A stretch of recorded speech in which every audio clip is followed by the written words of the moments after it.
Patel doctor doctor साहब आ चुके हैं, तो अब एक यस, बहुत आ रही महत्वपूर्ण है मेरी टॉपिक। आवाज? Yes yes yes yes. Hello, good good good.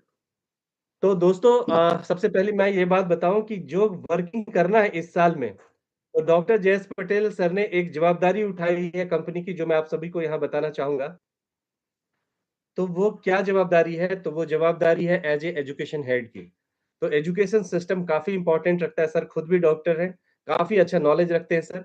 तो सर यहाँ पे जब कभी भी जहां भी वर्किंग रहा, सर का एक्सपीरियंस काफी जबरदस्त रहा है और उन्होंने सक्सेस ही पाया है। तो सर को मैं इनवाइट कर रहा हूँ, और किस तरह से हर व्यक्ति ने काम करना चाहिए और किस तरह से प्रारूप होना चाहिए, थोड़ा सा मैं चाहूंगा कि यहाँ मार्गदर्शन दें हमारे लोगों को कि ये 2026 जो आ रहा है, क्योंकि आज न्यू ईयर की सौगात है, स्टार्टअप है, तो उसके ऊपर थोड़ा प्रकाश डालें। So welcome doctor Jayesh Patel sir. Thank you, thank you. चलिए, सभी को हैप्पी न्यू ईयर की बधाई हो। और हम लोग नए साल में प्रवेश कर चुके। खुशी की बात है कि नए साल के पहले दिन में हमारी ये मीटिंग हो रही है। मेरी आवाज क्लियर है? Yes sir. Okay, yes sir. Thank you, thank you. चलिए, परिवर्तन संसार का नियम है। इस परिवर्तन के दौर में हर चीज बदलती है। कल 2025 था, आज 2026 है। कभी हम पैदा हुए, स्कूल गए, बड़े हुए, यंग हुए, और आज फील्ड में भी हम हैं। एक समय था कि हम लोग बैलगाड़ी में चलते थे, आज हवाई जहाज में चलते हैं। कभी एक काला टेलीफोन घर पे हुआ करता था, वायर वाला, आज हाथ में फोन है। कभी मोबाइल से टाइपराइटर से टाइप करते थे, आज मोबाइल से टाइप करते। परिवर्तन के दौर में हर चीज बदल रही है, युग बदल रहा है। सदियों से हमारा प्राचीन साइंस आयुर्वेद रहा है। परिवर्तन के दौर में ये लोग भूल चुके थे, लेकिन इसका री इन्वेंशन एक अलग ढंग से हुआ है और इस तरह परिवर्तन का दौर चल रहा है। अब ऐसा था, परिवर्तन के दौर में इंसान सभ्य होते गया। उसने नई नई चीजें खोजी, नए तरीके के बिल्डिंग बने, नए तरीके से रहना सीखा, नए तरीके का खान पान आया, बहुत सारी चीजें बदली, क्योंकि ये परिवर्तन का दौर था। अब इस परिवर्तन के दौर में समय के साथ जिंदगी बदलती गई तो बीमारियां भी आती गई, नई नई बीमारी पैदा होती गई। और एक इत्तेफाक है कि साइंस ने फोकस बीमारी पे किया कि हम बीमारी को कैसे ठीक करें। साइंस ने फोकस किस पे किया? बीमारी पे किया। अब बीमारी क्या है और बीमारी का कारण क्या है? तो साइंस ने फोकस बीमारी पे किया, जबकि फोकस शायद ये होना चाहिए था कि एक इंसान अगर जिंदगी जी रहा है तो उसके जिंदगी के पड़ाव में डायबिटीज नहीं होना चाहिए, कैंसर नहीं होना चाहिए, घुटना नहीं घिसना चाहिए, सारी चीजें।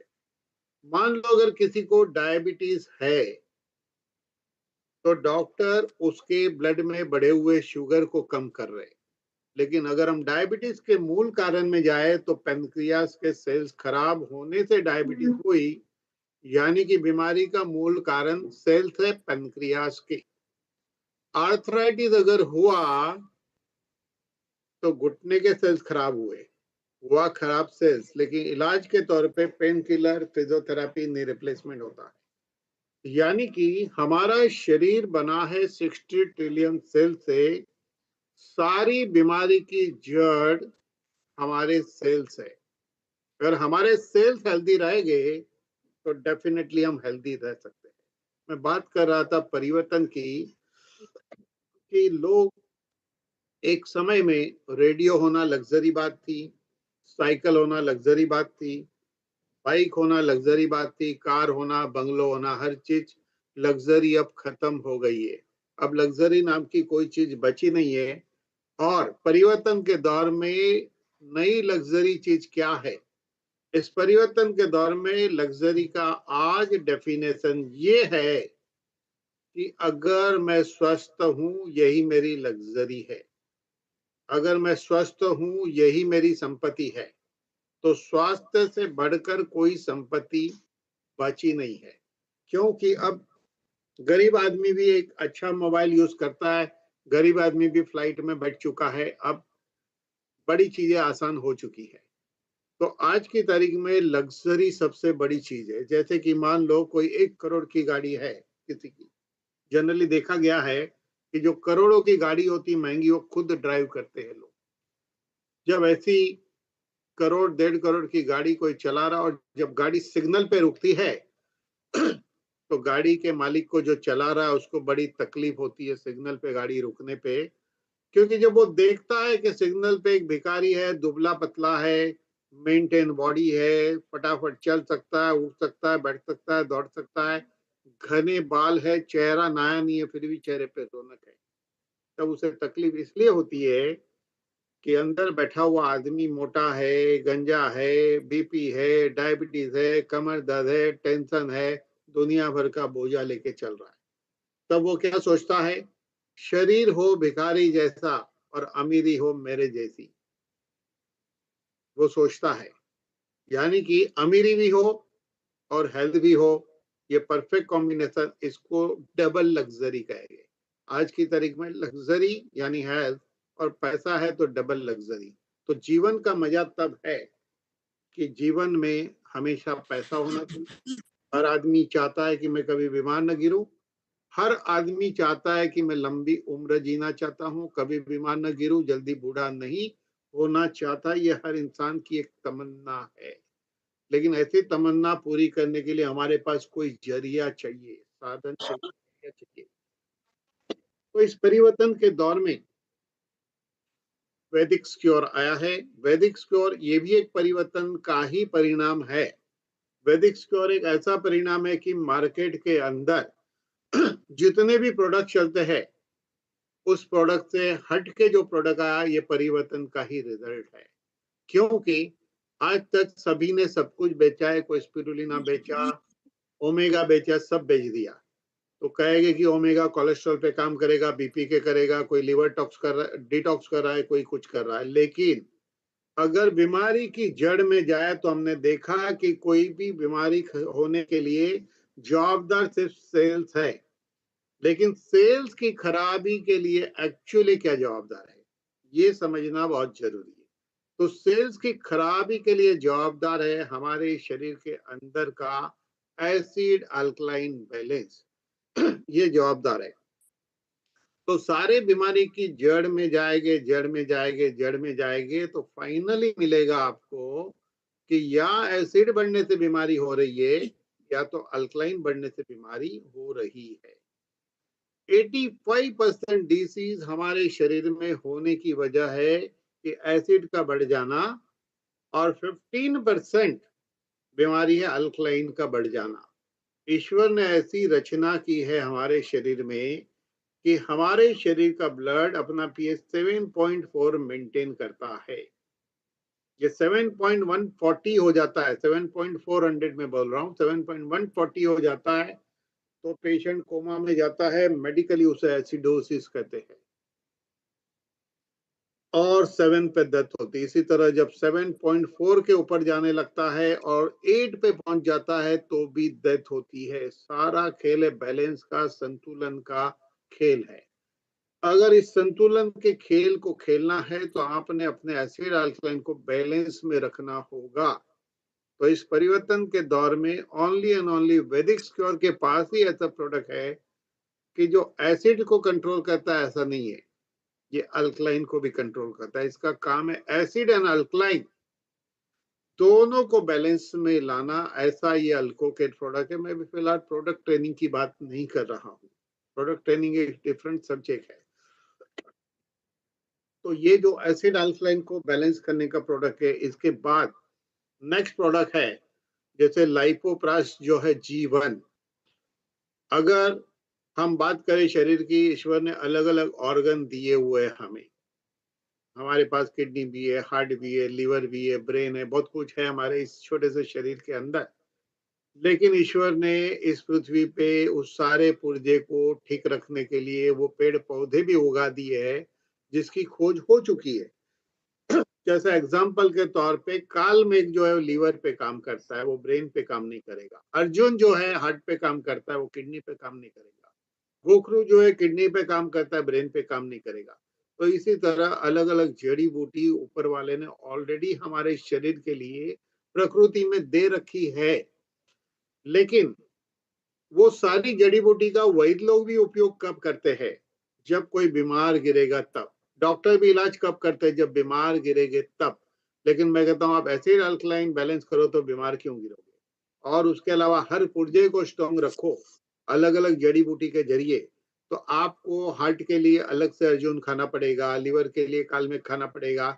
ऐसे जड़ी बूटियों का अगर लिस्ट बनता है तो अकॉर्डिंग टू रिसर्च एक इंसान को करीब करीब 43 जड़ी बूटी घी। अब मान लो कि सबको पता है कि एप्पल जो होता है, एप्पल हेल्थ के लिए बहुत अच्छा होता है एप्पल, तो आप एप्पल खा लेते हो। ये पूरे एप्पल के अंदर एक तिनके जितनी चीज है, तिनके जितनी, जो एक्चुअल शरीर लेता है, बाकी सब चीज शरीर के काम की नहीं है।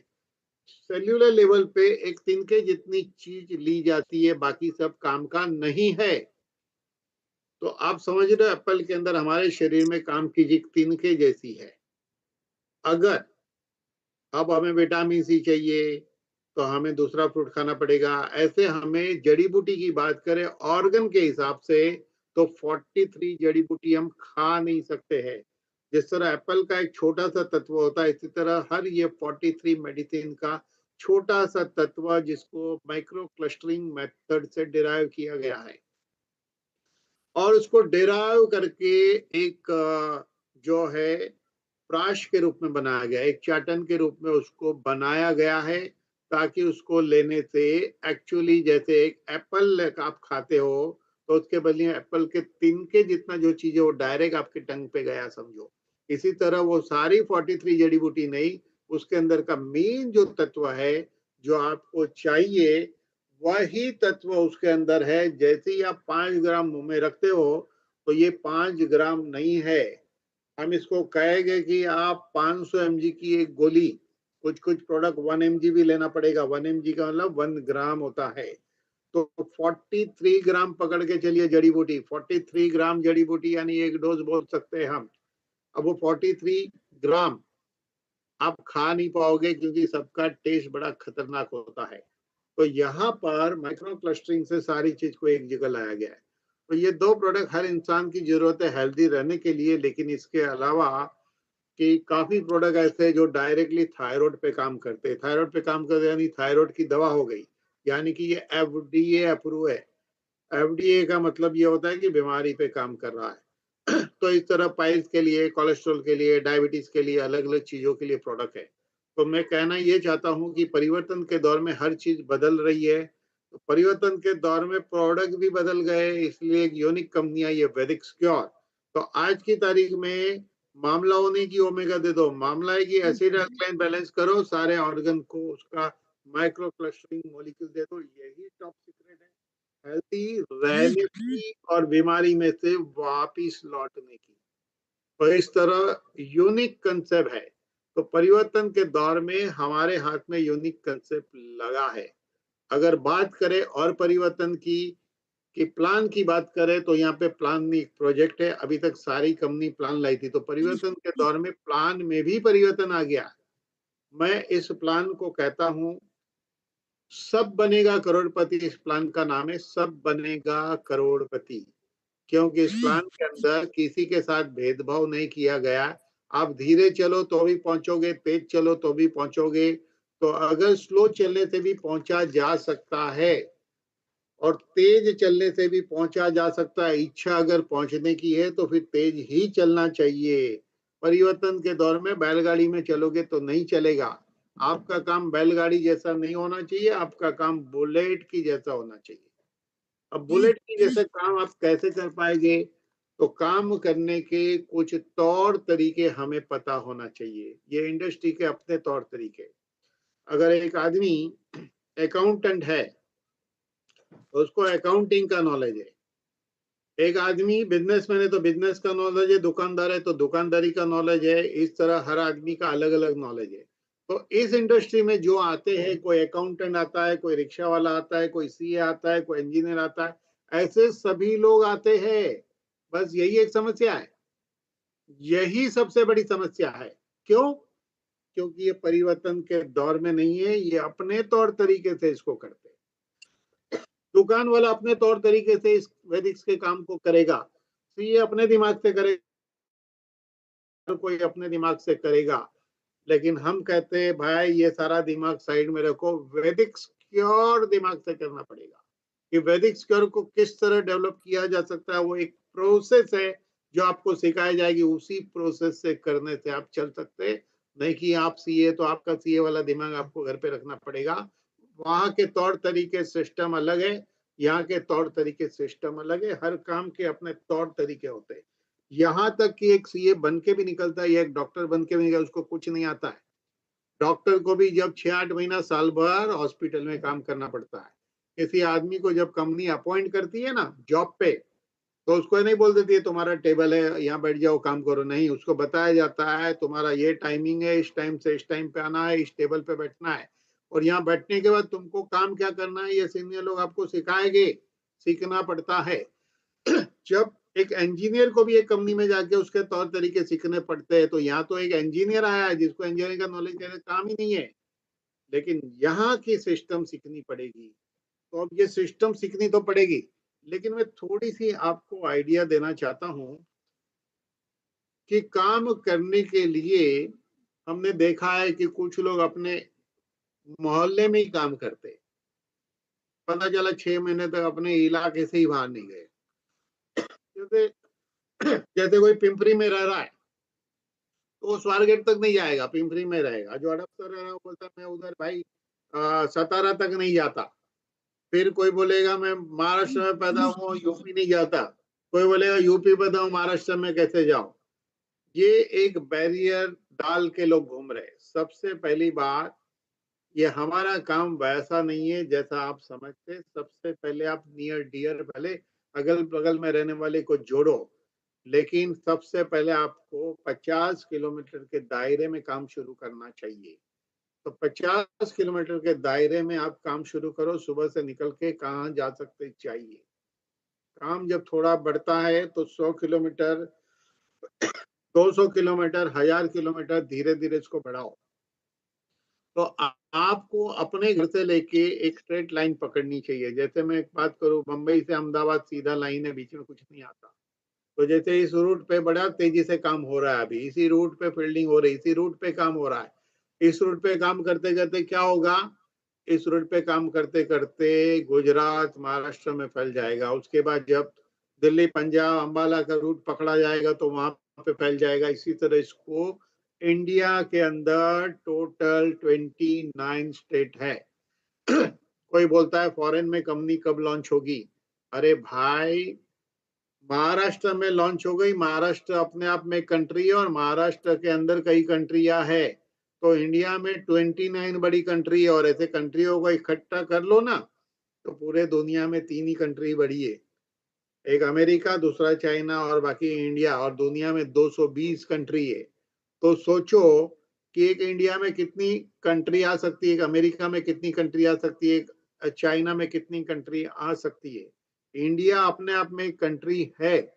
जैसे कुछ देश की पॉपुलेशन 2 करोड़ है, जैसे आप इसराइल की बात करो तो इसराइल क्या है, पूना जितनी पॉपुलेशन शायद इसराइल की हो। आप समझिए बात को। तो इस तरह इंडिया से बड़ी अपॉर्चुनिटी दुनिया में है नहीं। कोई बोले दुबई कब जाएंगे, इंडोनेशिया कब जाएंगे, रहने दो भाई, यहीं पे बहुत बड़ा है। सवाल यह है कि जिस दिन इंडिया में आप सब लोग को जोड़ दोगे, स्टॉक खत्म हो जाएगा, उस दिन डेफिनेटली हम बाहर जाने की सोचे। लेकिन इसका मतलब ये मत सोचो कि ये कंपनी बाहर खोलने के खिलाफ, ऐसा नहीं है। वक्त आने पे अगल बगल के कंट्री में भी ये कंपनी जाएगी जरूर। ऐसा नहीं कि सारे 140 को जोड़ने के बाद जाएगी, जाएगी, समय के साथ जाएगी, लेकिन अभी अपनी खोपड़ी को यहाँ लगाइए। तो अपने प्रोडक्ट को अच्छी तरह हम हिंदुस्तान में इसलिए फैला सकते कि हिंदुस्तान के स्टैंडर्ड लैंग्वेज हिंदी भाषा है। हिंदी भाषा, और हिंदी भाषा ऐसी है कि जहां तक मैं समझता हूँ हिंदुस्तान के अंदर हर कोने में बोली जाती है, लेकिन जो बोलते नहीं है वो भी समझते जरूर है। इसीलिए बहुत बढ़िया है। एक बोलेगा मैं महाराष्ट्र हूँ, मला हिंदी येत नाही, कोई प्रॉब्लम नहीं है, डोंट वरी। महाराष्ट्र में वो आदमी बरसों से रह रहा है जो साउथ से आया, उसको मराठी आती है, वो जुड़ जाएगा साउथ में जाके, साउथ में मलयालम में उधर करेगा भाई, मलयालम में अपना भजन शुरू कर देगा कार्यक्रम। कोई गुजरात का आदमी है, बम्बई में है, पूना में है, वो गुजरात में जाके गुजराती में करेगा, टेंशन मत लो। MLM ओनली इंडस्ट्री जहाँ आपको आपकी लोकल भाषा समझने वाला आदमी मिलेगा, जिसको उसकी लोकल भाषा आती है, मातृभाषा, जिसमें जाके वो काम करेगा। तो उसका टेंशन नहीं लेना, आप काम करते जाइए, आपको कब कहाँ कौन से लोग मिलेंगे आपकी कल्पना बाहर की बात है। तो परिवर्तन के दौर में एक ऐसा ये कंसेप्ट शुरू हुआ है, यूनिक प्लान, यूनिक प्रोडक्ट। आप ध्यान दीजिए मेरी बात कि अगर आपको तरक्की कर तो आपको सीखना पड़ेगा, जीतने के लिए सीखना जरूरी है। आप बोलोगे क्यों सीखने का भाई, क्यों सीखने का? सीखने का इसलिए कि सीखने से काबिलियत बढ़ती है। आप मुझे अच्छी तरह सुन सकते हो, अच्छी तरह समझते हो, आपको मजा आएगी मेरी बात में, इसलिए कि ये मेरी काबिलियत है। काबिलियत बढ़ाई जा सकती है क्योंकि इंसान जब पैदा होता है तो वो कोरी पाटी है, उसके पास कुछ नहीं, उसको सीखना पड़ता है। सीखने के बाद धीरे धीरे वो तरक्की करता है। आपको भी सीखने के लिए पहला प्लेटफॉर्म आपको कंपनी ने दिया, वो जूम का प्लेटफॉर्म है। मैंने देखा है कि लोग जूम को इस तरह अटेंड करते, चालू करके छोड़ देते हैं, चालू करके छोड़ देते हैं, सुनते नहीं है, बीच में कॉल आया तो ले लेते हैं। अगर रियली आप ये 14 लेवल को क्रॉस करना चाहते हो जल्दी, 3 से 5 साल में, तो आपको हर जूम मीटिंग अटेंड करनी होगी, आपको लर्निंग प्रोसेस में उतरना पड़ेगा। आप सोचोगे आज जूम में नहीं बैठता हूँ, गप्पे मारता हूँ, आज इधर जाता हूँ उधर जाता हूँ, ये सब करोगे तो कोई प्रॉब्लम नहीं है, बैलगाड़ी में चलते रहो, अब भी आप आगे बढ़े नहीं हो। तो कोई गारंटी नहीं आप कहाँ पहुंचोगे। अगर कहीं पहुंचने की अगर तमन्ना रखते हो तो सीखना शुरू कर दो, नहीं तो जिंदगी तो चल ही रही थी, चलने दीजिए। मैं बात बता रहा हूँ, पूना की बात बता रहा हूँ, कंपनी पूना की है। मैं 2010 की बात बताता हूँ, तब जीपीएस नहीं था, जीपीएस तो लोगों को एड्रेस पूछना पड़ता था, एड्रेस पूछना पड़ता था, तो हम पूछ पूछ के कहीं जाते थे। और पूना एक भूल भुलैया है, पूछे बिना जाया नहीं जा सकता है, बहुत सरल नहीं है। तो पूना जा रहा था तो मैंने, वो पूना के लोग थोड़े से अलग किस्म के होते हैं, आज भी वैसे ही है, मैंने देखा पूना में इतने साल बाद भी। अगर वो आपको एड्रेस बताएगा ना, फिर वो आप उसको कोई एक्सप्रेशन नहीं रहता, आपकी तरफ देखेंगे भी नहीं, एक लाइन में बोल के खत्म करते। तो हमने, पुरानी बात है, हमने पूछा एड्रेस, तो मेरे को बोला सरल जा। जैसे उसने सरल जा बोला, फिर वो मेरे तरफ नहीं देख रहा है, नो एक्सप्रेशन। तो मैं गया सरल। अब उसने ये तो नहीं बोला कितना सरल जाने का, मैं गया सरल। आगे जाके पूछा एड्रेस, तो दूसरा आदमी भी वैसे ही, तब समझ में पैटर्न एक ही है। उसने बोला जाओ सरल, फिर नो एक्सप्रेशन, में गया सरल। उसके बाद और आगे गया, मैंने पूछा एड्रेस, तो उसने बोला सरल जा आणि यू टर्न घे। इसका मतलब क्या हुआ, जिन सरल मतलब सीधे जाना। तो जिंदगी में बहुत साल से आप सीधे ही जा रहे हो, कितने MLM में सीधे गए, कितने लोग जॉब में सीधे गए, दुकान में सीधे गए, सरल ही जा रहे। सब करके देख लिया, सब करके थक गए, क्रिप्टो किया, ये किया वो किया, सब किया, सरल गए। अभी यू टर्न लो और वैदिक स्क्वायर में आ जाओ, यही मंजिल है, यही फास्ट है, यही परिवर्तन के दौर में एक नई अपॉर्चुनिटी, नए तरीके से, नए प्लान के साथ, प्रोजेक्ट के साथ है। Thank you very much. Yes, thank you very much sir. काफ़ी अच्छा आपने एग्ज़ाम्पल बहुत शानदार दिया आपने। तो लोग म्हणूनच सरळ जा मीन्स सीधा जाओ और बाद बाद में जाके यू टर्न लेके आ जाओ। तो ये रियलिटी है कि लोग सरल ही जा रहे हैं, चाहे वो दुकानदार हो, ऑफ़िस का काम हो, सब। तो दैट मीन्स दोस्तों बहुत गुण वाली बातें चाहे प्रोडक्ट के बारे में सर ने 2 लाइन में बताई या फिर आगे जाने के बारे में बताई। तो ये इम्पोर्टेंट है। तो सर को मैं बहुत-बहुत धन्यवाद ज्ञापन करता हूँ।